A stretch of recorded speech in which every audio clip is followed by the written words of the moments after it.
প্রশাসন ও পুলিশ প্রশাসন বিভিন্ন পর্যায়ে বারবার আপনার সাথে যোগাযোগ করছেন এবং এখনো তাদের মজুদ আছেন। এই প্রচার যতটুকু সম্ভব লড়াই ডাকবে তাই সুন্দরভাবে পড়ে আবারও আমরা মন ভরিয়া আলহামদুলিল্লাহ বলতাম যে আমরা এই সুযোগকে আল্লাহ বিষয় এত ঝড় তলি বুঝছেন জায়গায় জায়গায় একদম ঘুরে নামাজের ব্যবস্থা করা হয়েছে বৃষ্টির ব্যবস্থা দেখিয়া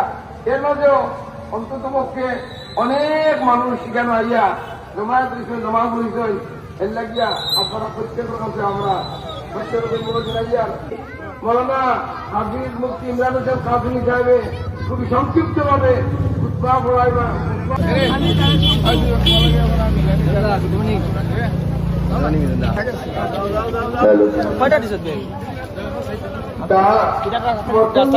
করিমগঞ্জ